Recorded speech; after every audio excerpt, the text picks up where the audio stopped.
welcome back, guys. Breaky CBK here again, joined by Phil the Thrill. We are ready to get this kicked off officially. The regular season starts tonight, and it starts here in Game 1 between Complexity and Trademark eSports. So again, best of the 3 series. That's the format that's going to be used throughout the whole season, obviously. Now, there is no $1,000 on the line like it was in the show match week previously, but even more importantly, in my opinion, there's points on the line. It's the same format in that sense as the Starcraft 2 actually NASL division. So, you know, winning a series 2 games to 1, you know, is great, and that gets you the points, obviously. But ultimately, winning a 2-0 means that much more, where you'll get 2 points rather than 1 point. So you want to sweep. That's the ultimate goal, obviously. Winning 2-1, you know, gets you the win still, but not as many points. So again, wanted to stress that out as well. So every single game is important. That's the whole point of it. And what a game we have to kick off here. Yeah, it's going to be absolutely amazing. So let's go ahead and talk a little bit about where these teams came from in the show match area. So let's go ahead and go with the Legion team first. We have Complexity. Now, Complexity, they played their first show match against Team Easy, went to all 3 games, as all the show matches did. A couple of standout picks. Now, Zephyr was actually played in the first couple of games. Yes. And the first time it was actually played by Toronto. Now, they ended up giving that game up to Team Easy because of an overextension by Toronto. And after that, they really were not able to come back from that. Team Easy took the momentum swing, and they really drove it home and came out to win the first game. Now, the next 2 games, very different. Complexity stomped Team Easy, just completely dumpstered them in the second game. The third game around, Painted Gold, first of all, this is going back to the second game. Painted Gold, do you remember that Bloodlust kill? War trapping himself. War trapping himself, and then great support there from Tundra for that. But moving on to the third game, now Team Easy chose Hellbringer and ran him as that hard support the entire game. I mean, he didn't even get boots, I think, until like 35 minutes into the game. Oh, yes, you would bring that up. It was just absolutely awful. Magebane, he was like the sole redeemer for that team, but really just overall Complexity, again, it was a longer match, but Complexity came out with a really solid win there. So really impressive game from them. Now they did, like as I said, they did win their game. Talking about the other team now, SCTY, currently known as Trademark eSports, they actually faced off against INFS, which we cast last Saturday. Now, that game, I mean, do you want to talk about it? Because that was... Well, you know, in terms of that series in itself, is obviously it started off with TDM, Trademark eSports. They won the first game. You know, they came out guns a-blazing. They did a fantastic job, and ultimately, Eluna, she had a fantastic free farm that game. Remember correctly, you know, getting an early Hellflower. Ultimately, was able to lock down the Hellborn team, I believe it was, for INFS, and eventually lead to a victory. So it was a great game for Trademark eSports. So they had the momentum going in, but INFS, they were not a team to give up. They came back in Game 2. They made a great comeback in the game. What was a back and forth, but in the end, they ultimately pulled through in that one. And then obviously in the third game, then INFS, the Magebane game, a very risky move by Trademark eSports. They decided to compete, make it a farm competition game with a Puppet Master on their side versus a Magebane. And there's not many 2 times you're going to come out on top of that one. So INFS, they eventually won that, thus resulting in the 2-1 victory. And so as we were talking about in the pre-show, you know, Trademark eSports, they do come into this with that lost streak. Now, that did not affect the regular season. So, you know, what's done is done. You didn't get your $1,000.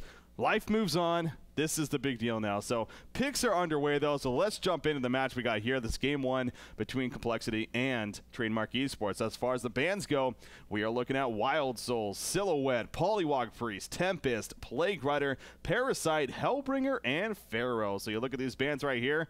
Again, nothing too crazy. Pretty standard bans, honestly, between these 2 teams. A hero like Ophelia, however, on the board, not banned, and Parasite banned on top of that. So Ophelia, a very valid option here, I would think, for either one of these teams. And Complexity, they are right-clicking it right now. But your thoughts on the bans? Well, yeah, I mean, you mentioned Ophelia not being banned.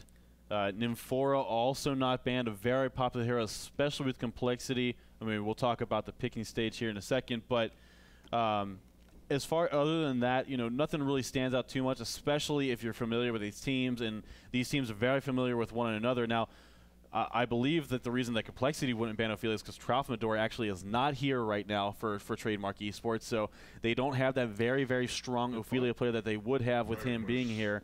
But Parasite, definitely, being banned by Complexity, they know how much Swindle Melons loves that hero and is a go-to hero from them, so that's why we're seeing him on the banning board. Yeah, and, you know, touching on that, they don't have Tralfamador. That's actually something pretty big to bring up, obviously.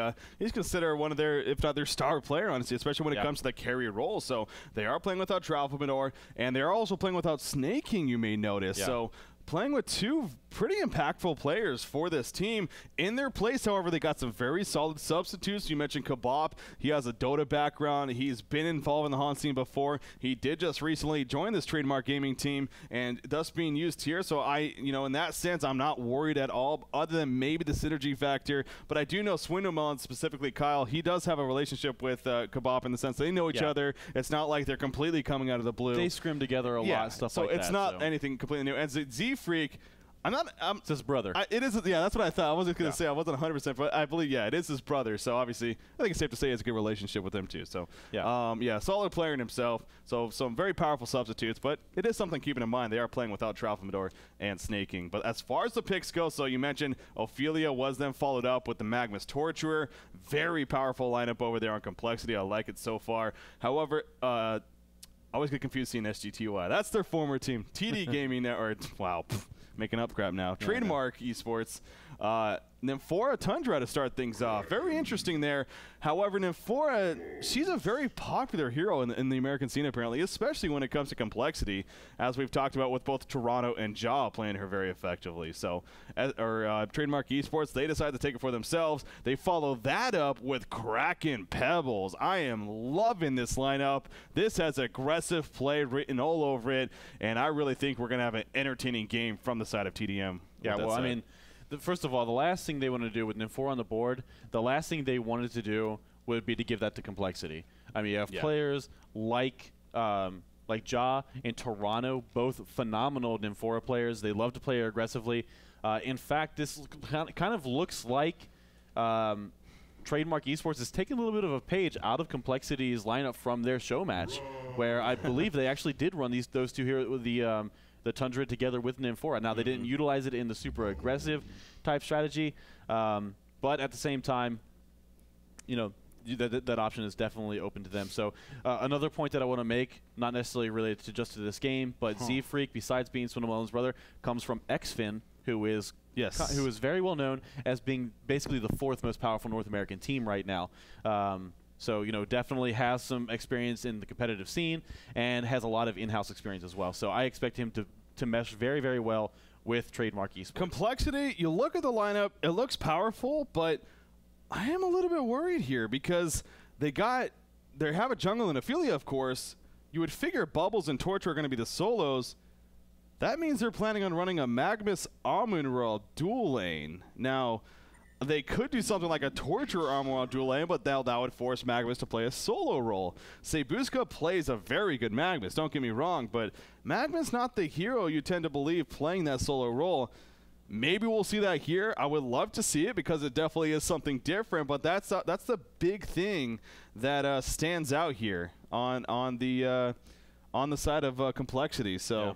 I wonder how that's going to work out for them, and if they are going to do that, I guess. You know, the thing about Magnus and Amun-Ra is they do somewhat synergize in the fact that, you know, if you can land a good Magnus stun, you could definitely combo that up with the Path of Destruction from Amun-Ra to make sure that you are landing that stun, because it is a bit of a skill shot. I mean, it has a massive radius, but you still have to be out there in time for that to, or it has to be in the right angle at the right time. You know what I'm saying? For it to really be effective. So we'll see if they choose to continue, if they choose to run that lane, or if they choose to maybe do something else, perhaps like running Magnus and Torture in a lane together. Definitely I could see something like that happen with Amun-Ra and the solo, maybe even like solo mid, you know. Definitely is an option there. They have a lot of options available to them. We'll see what they decide to do. One thing I am noticing, though, is their early game is a must. If they do not execute early on, they will fall, especially looking at this Hellborn team. I don't know if I can agree with that. I mean, Amon-Ra, he definitely brings a lot to the table when it comes to late game. And I look at the Hellborn team, they don't have a true hard carry, to be honest.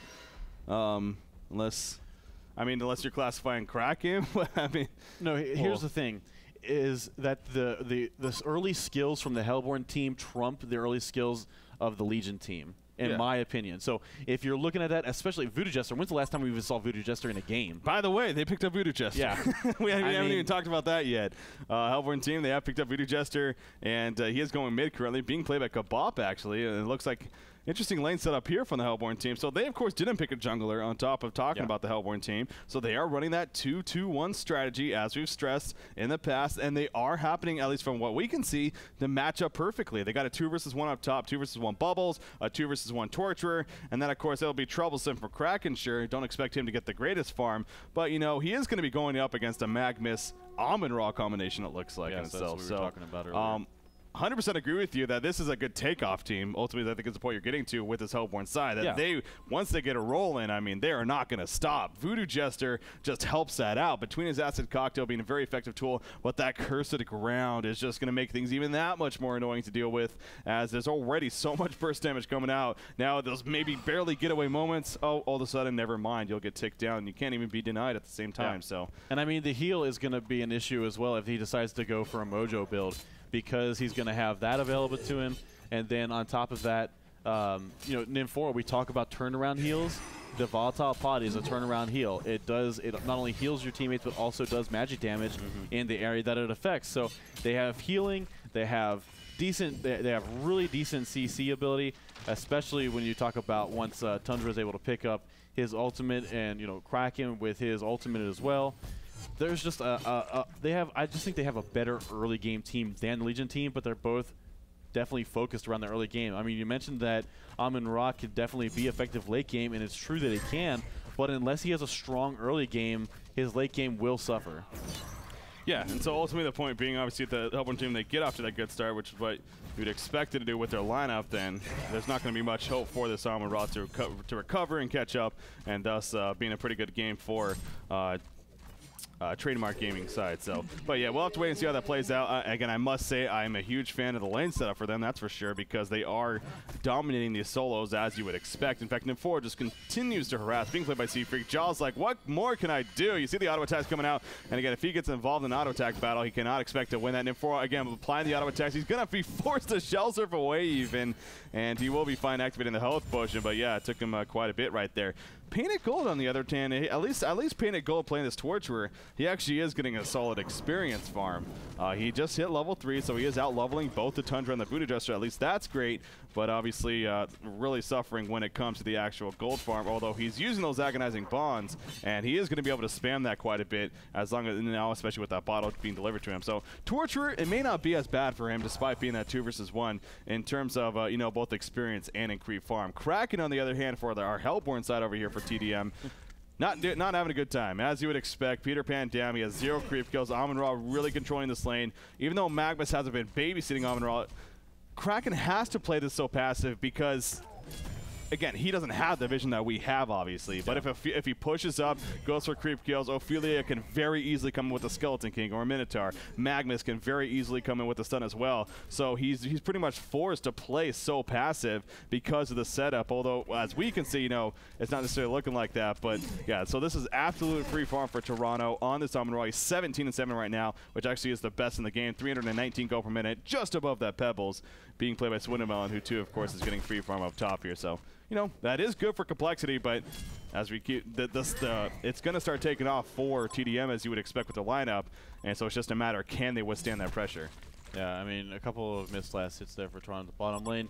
You got to make sure that, especially when you are... Oh, middle lane in the meantime, Cursed Ground applied to Torture. There go the piercing shards. It's probably going to be enough as a result of that. I do not see him living through that. Yeah, one more tick will do him in. one less kill coming out for the Hellborn team. Had to wait for that one. Finally came out. You got to wait for that tick to happen, but Voodoo Jester did eventually take him out. And as I would expect, I mean, he is going to be maxing out that cursed ground, so that's just a case right there. Even at level 2, I believe it was, hell, maybe even level 1, wasn't paying full attention to that, but still, just so annoying to deal with. So yeah, I think it was level 2, but still, so annoying to deal with. And we saw right there a perfect example of why. Amun-Ra, in the meantime, at the bottom lane, diving on a Kraken. Look at him pushed way beyond the tower. Kraken's kind of forced to sit in between the towers. Magnus even pushing up. This tower at bottom is dropping pretty fast. Amun-Ra going in, but now Amun-Ra, this might have been a bane for him. Voodoo Jester in the meantime, there goes a comet attempt, not going to land. Minotaur coming in, Ophelia as well, but not able to take out Voodoo Jester. Amun-Ra, oh, Amun-Ra, that was not worth it at all. Voodoo Jester should be fine right here. The tower does go down, but I don't think it's worth the sacrifice of a life for Amun-Ra. Not to mention now, that creep wave is just going to be pushed up, so where does Amun-Ra farm? I guess his only option at this point is going to be the jungle. Yeah, well, you know, we talked about Amun-Ra needing to have a strong early game. He was doing pretty well so far, but sometimes you just have to be happy with the creep farm that you're getting. Yeah. You know, you don't always have to play aggressively and go for those hero kills, and it ended up coming back and biting him hard in the ass, and that is really going to hurt him, you know, at this point in the game. So take a look at just what, you know, with the tower going down. I mean, the gold farm, you would expect for it to be much like higher in advantage for the Legion team because of the early tower kill, but not really. I mean, only 90 gold. That's nothing. And the experience lead about 1,000 now for the Hellborn team, so they're doing a lot better. Pebbles, he's going to be off to a really great start. Already has a steam boost picked up. Currently 600 gold saved up. And actually going on Bubbles here, he's going to get the combo off, and wow, absolutely destroyed. We see TP's coming in. Pebbles, he might be in a little bit of trouble. Nymphora does land a nice Zeal stun, but Magma's going to choose to turn around on this Nymphora instead, and they're not going to be removing any kind of farm from this Pebbles. He's just going to let Nymphora die as he should, and he needs to be careful not to get taken out himself. So yeah, he's looking like he's going to be just fine, but yeah, Pebbles off to a really, really great start. 400 gold per minute at this point. Yeah, that hero kill obviously helping out even that much more, but this is the case now. Amun-Ra, he's kind of forced to come up to this top lane, and sure, that should now definitely slow down this Pebbles to an extent, but at the same token, you know, Amun-Ra's farm, don't necessarily expect it to be the greatest as he is pushing up now a long lane, and that is always very, very dangerous to do, especially early on in the game where all the towers are still up on top of that. So other than the bottom tower, of course, but yeah, you get my point. Kraken in the meantime, farm on the bottom lane. You see a Skeleton King coming in from Ophelia. She is by herself, 0 ports coming in, so not going to be a kill by any means, but definitely will kind of let him know that he's there, that she's there, and get him to fall back at least. But Ophelia now will just clean up the creep wave. But if Kraken was to hit level 6, God, that he could actually get a kill right there on Ophelia. So Ophelia's the one that may need to be a little bit careful in that sense as well, and keep that in mind. But yeah, so with this move up top here, Amun-Ra is now joined by Magnus and Bubbles. They're going to look to go on to Pebbles. It looks like, nope, going to fall back. Amun-Ra just going to scare him a little bit. Nymphora is obviously nearby. She's still level 2, however. So, and she is getting at least 1 level in the Grace of the Nymph. She has a stun, of course, with the Zeal, so has that support in that sense. But Voodoo Jester will now make his way up here on top of that, and it looks like the Legion team just stunned with it. You see Amun-Ra, you know, now he really is struggling to find consistent farm. He was just at the top lane. He got involved in a little skirmish back and forth. Now he's put to the bottom lane, trying to take advantage of a somewhat pushed up lane, and we'll get some creep kills here and there, but I mean, if he goes much further here, he's going to need to be careful once again. As we saw last time when he dove beyond the tower, he ended up getting killed. So now he is pushing up a little bit. I wouldn't be surprised to see the Hellborn team poured in and look to take him out as a result of him, once again, trying to get a little bit comfortable. Yeah, in my opinion, he's just missing way too many creep kills to, you know, at this point, especially with him being able to get that really strong, solid farm early on. So I don't know. I mean, we'll have to see, you know, how he fares, but surely his moving around is definitely not what they need right now. When Swindle Melons is just doing such a great job early on, you know, with this Pebbles. So, actually, looks like Ring of Sorcery going to be finished here on Pebbles. So going for the early Ring of Sorcery instead of going for the early Portal Key. This will make sure he, you know, boosts up that mana. Meanwhile, Magnus actually going to land a really nice stun. Tundra might be in a little bit of trouble, and now he's going to choose to pour it out. Will it be in time? No, it will not. Agonizing Bonds used there at the last second to end up with a kill on him. So nice couple of kills there for Complexity over the past couple of minutes. But you take a look at that Pebbles. He continues to farm very, very dominantly. Tundra is still not doing too bad despite having that death, and even Kraken, despite being so low in the beginning part of the game, actually over 200 gold per minute now and has a hero kill to his name. Voodoo Jets going to get cut out there, and Zaku actually doing a pretty good job of microing these minions as any good affiliate player would, of course, and taking advantage of those 2 Skeleton Kings. We saw her in the middle lane just previous to that, trying to set up something, not enough for a kill by any means, but was close, and now getting that kill onto Voodoo Jester, catching him near the Conqueror Pit. You mentioned, though, the Ring of Sorcery pickup on Pebbles. I do find that very interesting. It kind of makes the statement for Nymphora that she's probably now going to look to max out the volatile pod and stun rather than putting more levels into that Grace of the Nymph. You know, she still could, and I wouldn't be shocked at it by any means, but, you know, now with the Ring of Sorcery on Swindlemounts, the big point of having this combination in the first place is that not only that she can pour Pebbles places, but she also just feeds them mana after all the combinations, and you see it, in fact, right there at the level 1 of it. But, and whoa, what was that? Chucking a creep on a Bubbles. Bubbles like, I want to get an experience range. And Pebbles is like, no suit for you. He just scares him off right there as he chucks on the creep. So just continues the harassment of Bubbles. I mean, poor Bubbles. We've seen a lot of poor Bubble heroes in general having some trouble recently in this NASL event. But Jaw, he's, you know, no difference here. Really struggling in that sense. Still level 3 for that matter. I mean, that's just, he is the lowest level in the game, tied with Nymphora. So that's kind of sucky for him, obviously. But, you know, Pebbles needs to be a little bit careful at the same token. Getting a little bit overextended here. Going to take a shell serve. Stunning from Magnus, actually. But will they have enough follow-up? No, they will not. Zaku trying to get in there with the Ophelia. Cannot get in a Skeleton Head off, though. And as a result, Pebbles will be fine. So he continues his farm. Bottom lane, Kraken going at it with Amun-Ra. Amun-Ra harassing him a little bit. But now Kraken has actually tied him in levels. And although the farm, I'm sure, is not the same, he is about 100 gold per minute less, you know, not bad at all. I mean, now Kraken will gladly take up this pushed up farm. He does take a little bit of a explosion right there from Amun-Ra with the Ignite, but he falls back and, again, just continues to have a good time. So Amun-Ra, he actually has been having a somewhat of a safe time farming this bottom lane, surprisingly enough. Despite how far pushed up it is. The Hellborn team hasn't really done much, but ultimately, you know, it's because they're just waiting for Swindlemounts to get a portal key, I would expect. They're going to go on to, Zaku right here is in a lot of trouble, but no! He is going to be fine. The port's coming in, scare off the Hellborn side as they can all fall back. Avalanche ready Tundra, though, is actually nearby, and Amun-Ra on the front line is going to get harassed once again from Pebbles. That's what he can do when he has a Ring of Sorcery, as well as a Nymphora with...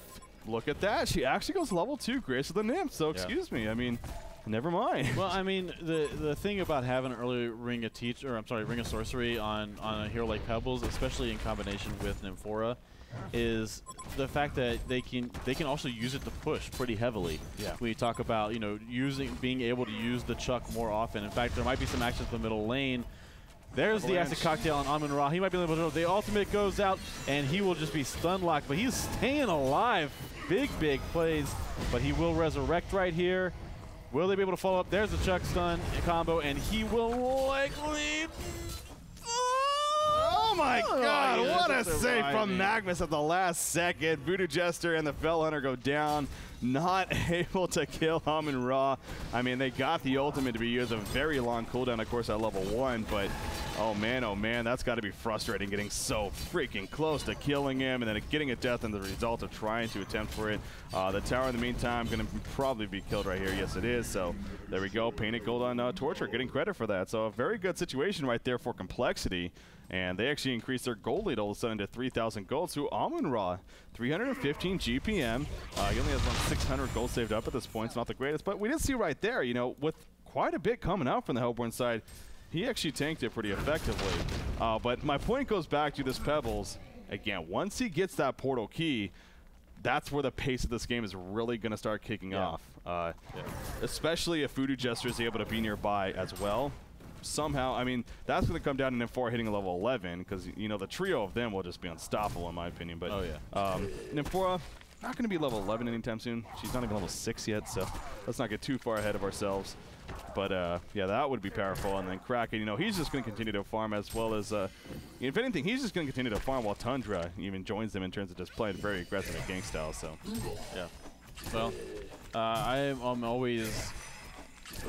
I've always believed that I think initiation trumps like DPS in the fact that if you can combine big initiations onto heroes and eliminate them from team fights early on, that you will constantly be at an advantage.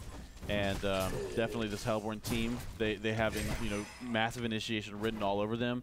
I want to see what happens. I want to see if Tundra decides to go for a puzzle box first, or if he decides to go for the portal key first and really play aggressively.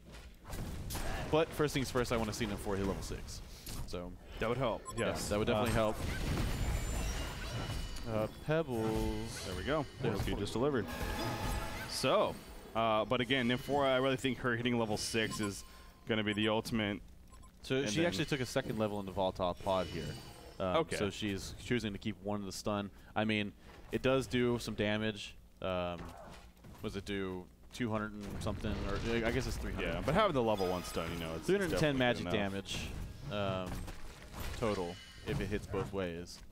And let's not forget as well, the Grace of the Nymph, it's not only for the mana regen, as that's definitely the big part of it, but it also does increase your movement speed. Yeah. So definitely another benefit of it. But as Pebbles, he really wants to go in right here on a Magnus. Magnus, nope, never mind. He's just chilling next to the tower, so Pebbles not going to commit to that, but going to clean up the creep wave for now. But again, remember, he does have that portal key here, and I don't even know if he can actually see Magnus, but God, if he could, you got to think that he would be going in and just looking to drop him in just a second. Magnus doesn't need to be careful because it's about to turn daytime, though. He will be able to see him at that range at the 15-minute mark. Well, we see, in fact, the tower will go down in favor of the Hellborn team. No stop at all from the Legion side. So kind of just giving up that tower right there. And Swinnamelons, he continues to farm even more. So he's got that portal key, which is, again, the goal of the hero, no doubt. But, oh, they're going to port somewhere. Here we go. This is where it starts. Going to the middle lane. It looks like Torture getting a freeze right there. The Avalanche already used. There comes Pebbles. And Johnny's gotcha. Not going to be a chance for Torture right there. Great kill for the Hellborn team. And, well, I'll say that's how it was works. Expected. Yeah. That's how it works in case you're new to the Pebbles Nymph-4 combination, ladies and gentlemen.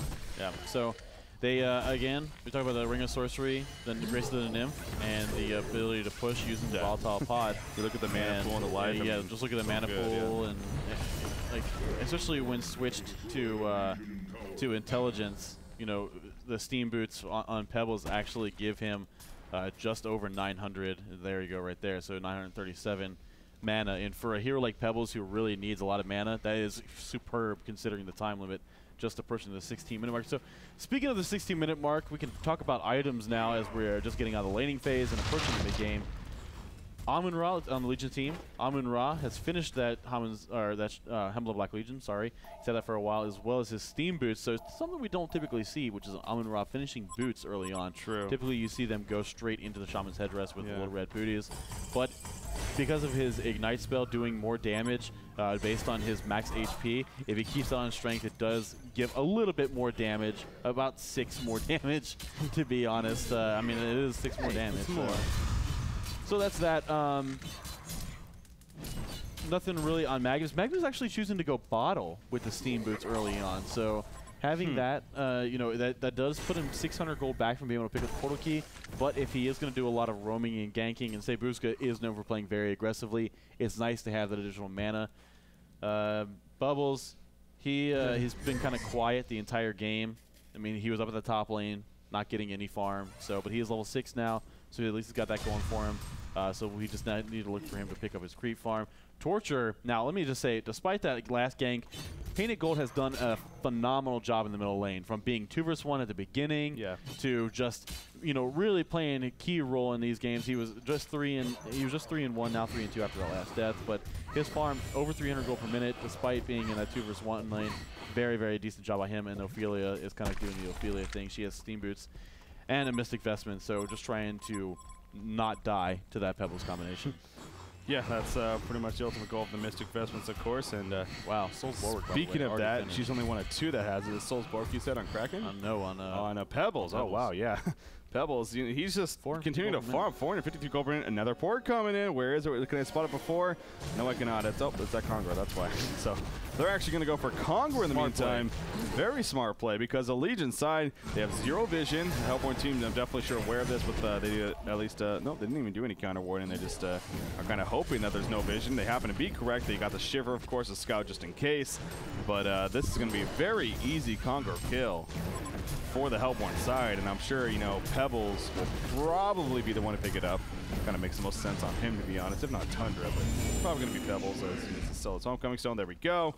So he's got that, and again, another case of, I'm sure for complexity, they see the text, and they hear the announcement, and they're like, well, that doesn't help us.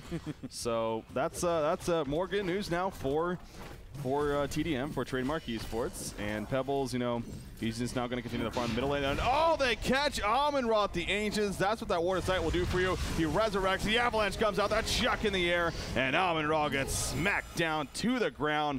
That is War to Sight at its finest right there. That's why you put them all over the map, especially aggressive wars. Now look at this. They're going to pour. It's what we're talking about, how aggressive they can continue to be. Not even needed, actually. Kraken and Voodoo Jester already doing a job playing that Bubbles. What was he going to do? I mean, he got caught, released the Kraken, the Cursed Ground. Yeah, he was not going to live through that. So he will now push the bottom tower, and now Pebbles will make his way to the jungle with both Voodoo Jester and Amphora.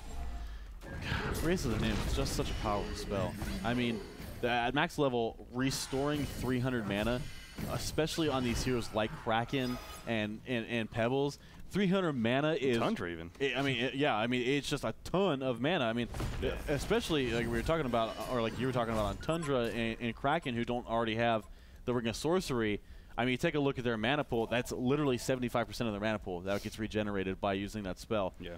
So she's just such a clutch player. Probably the best support hero in the game. Yeah, and you know, Z-Freak as well playing him for. Look at it, he's level 9. We were talking about earlier how he was so struggling. I mean, he's out leveling that bubble, so you know. But yeah, you know, he's recovering, and obviously a lot of it has to do now that with the portal key picked up, with her getting that level 6, she's been very involved with this Pebbles, and all of a sudden getting involved with these hero kills, and now working off, what is it, you know, well, actually only 1 assist. I'm a little bit surprised at that. I guess it's only 3 kills total for Pebbles, but still, is able to get more experience. Level 9 now, and we were mentioning that level 11 mark. That's going to be huge, because she can either now take also Tundra or Voodoo Jester with her.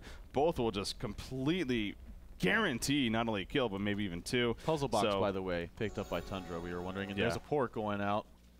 They got the puzzle box instead, though, for him. So see you, Bubbles. I was up bottom lane. Yeah, I was trying to pay attention. You got me caught up with the puzzle box. So I went off Pebbles for a half a second, and sure enough, he's porting to the bottom lane and taking out Bubbles. That's so Pebbles, man. That's what that combination does, and that's why I love it. Yep. Peter Pan Dam at the meantime with Kraken at the top lane. They're going to look to go in Tundra, trying to dive into Magnus. Piercing shots. There's the Avalanche. Magnus all of a sudden, he's in a lot of trouble. Torque comes out. The splash auto attack for 276 will get that kill in favor of Kraken. So another great gank.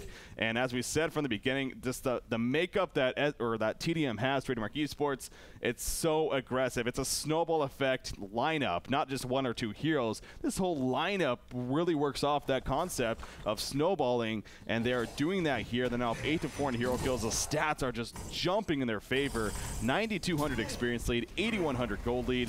Amon-Ra, he's doing okay, but he's not doing nearly enough to really scare this Hellborn team, in my opinion. With that said, it is Amon-Ra. He is very tanky. This Hellborn team relying on, you know, they have a lot of burst damage, but they do rely a lot on that. We're going to use everything up front. If you don't die, what do we do? So that's where Amon-Ra maybe has somewhat of an opportunity, and that's where Complexity maybe has a bit of a chance. On top of that, you got to remember Ophelia. When she's got that very powerful ultimate heal, which is global, and if she saves that for those positionings and those time frames, then there is still a chance, definitely. Another thing I wanted to bring up is actually about Voodoo Jester, is that his Acid Cocktail stun actually stuns Ophelia's creeps for 5 seconds when it hits them. So it does work as a great counter to Ophelia. Something that a lot of people, even including myself, you forget over time just because you haven't seen the hero forever. But then you read the tooltip. But then you read a tooltip and you notice the error of your ways. But it's funny because I was actually, the only reason I remember that is because we were talking about, I was actually talking to Diva from S2 Games about Voodoo Jester and why we haven't seen him lately in the competitive game. And he was saying, I don't understand it either because Ophelia is so popular right now. Yeah. You know, Voodoo Jester works as a great counter to her because of the fact that... And Parasite was banned this game, remember, too. So, yeah. So, I mean, it works as a great counter to that because it's like you said, the creeps in general, especially there on the game, they're very slow in comparison to heroes that have full boots. And the fact of the matter is that when you see them coming, you just throw out an Acid Cocktail on them and they can't do anything. Yeah. They're all just stunned, and they're not being able to cast anything. So, yeah, very good point to bring up. By the way, Demonic Breastplate finished on Swindlemelon. So, he's gotten out of the stage of, you know, getting those core items. Now he's getting the more luxury style items. We're only 23 plus minutes into the game. And that's just how quickly he's getting them, how great his farm is. 500 gold per minute. Now, when you think of Pebbles, obviously he's a snowball effect hero. He ports in, he combos, you're dead. On top of that, if now he gets these items like a demonic breastplate, like a double damage rune, which they're going to port, oh my god, they're going to port up top here as there is no hero, so thank god for complexity, because they would have just been melted. But they're just going to push it down instead. But he's hitting for 395 damage. I know he has a DD rune, but even before that, it was something like 200 max damage. Well, yeah. For 23 and a half minutes into the game, that is just insane. I mean, I'm going around everyone. Does anyone even have over 100? Tundra? Wow, look at Amun-Ra. Look at the auto attacks going on Amun-Ra. Just absolutely demolished right there. Now he will resurrect, but Kraken ultimate catches him immediately, as well as painted gold on that torture. Amun-Ra most likely gonna go down. He's trying to survive. Oh, but in the meantime, just absolute chaos going on. No one yet dead. There we go. Torture finally falls, and Amun-Ra looks like he will be finished off here. Token of Life on Pebbles will resurrect. The Minotaurs, they don't do anything. They're not even, they're just not even basically units right there. Eruption. Ooh, Eruption by Magnus. He's going to stun in. Kraken perhaps in a little bit of trouble, but he's just going to walk away. Amun-Ra buys back, comes back in. Pebbles, he's still sticking around. He's going to chuck. You're not coming back to that one, buddy.